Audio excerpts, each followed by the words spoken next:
అండి, healthy breakfast recipe part 1. ఇది వచ్చేసి ఫస్ట్ పార్ట్ చూసేయండి. ఇందులో వచ్చేసి కొర్ర రవ్వ ఉప్మా అండ్ అలాగే సాటే చేసినటువంటి వెజిటబుల్స్ అండ్ ఇది వచ్చేసి పెరుగు. కొర్ర రవ్వ తీసుకున్నానండి నేను. ఇది ఇడ్లీ చేసుకోవచ్చు, ఉప్మా చేసుకోవచ్చు, ఎలా అయినా వాడుకోవచ్చు అనమాట. ఈ కొర్ర రవ్వని చక్కగా మనం ఉప్మా రవ్వ ఎలాగైతే వేయించుకుంటామో అలాగే వేయించేసుకున్నాను. అండ్ అలాగే ప్యాన్లో ఒక 1 టేబుల్ స్పూన్ నేను గీ యాడ్ చేసుకున్నాను. ఈ గీ యాడ్ చేసుకున్న తర్వాత ఇందులో ఆనియన్స్, పోపు దినుసులు, పచ్చిమిర్చి, క్యారెట్ ఇలా అన్నీ కూడా యాడ్ చేసుకొని సాటే చేశాను. మనం జనరల్గా నార్మల్గా ఉప్మా ఎలా చేసుకుంటామో అలాగే అన్నమాట. ఇందులో మనకు ఉప్మాకి సరిపడిన వాటర్ పోసేసుకొని, మీకు 1 గ్లాస్ అయితే 2 గ్లాసెస్, 1.5 అయితే 3 గ్లాసెస్ అలా అన్నమాట.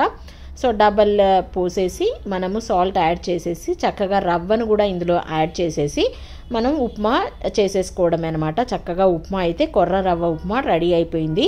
కొర్రలు అంటేనే మిల్లెట్స్ చాలా టేస్టీ అండ్ హెల్తీ కూడా. సో మిల్లెట్స్ ప్రిఫర్ చేస్తే చాలా చాలా మంచిదన్నమాట మన బ్రేక్ఫాస్ట్లో. అండ్ ఇది అయిపోయిన తర్వాత నేను వెజిటబుల్స్ సాటే చేసుకున్నాను. ఇందులో కడాయిలో ఒక 1 టేబుల్ స్పూన్ గీ యాడ్ చేశాను. గీ అనేది చాలా హెల్తీ ఫ్యాటీ యాసిడ్స్ ఉంటాయి అందులో. అండ్ ఇందులో వచ్చేసి నేను వెల్లుల్లి చక్కగా కట్ చేసేసి వెల్లుల్లి సాట్ చేసుకున్నాను. దాని తర్వాత బ్రొకోలీ తీసుకున్నాను అనమాట.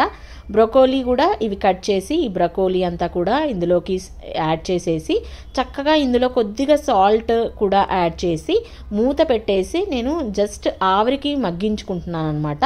ఇలా మూత తీసేసరికి మనకు చక్కగా ఉడికిపోయాయి.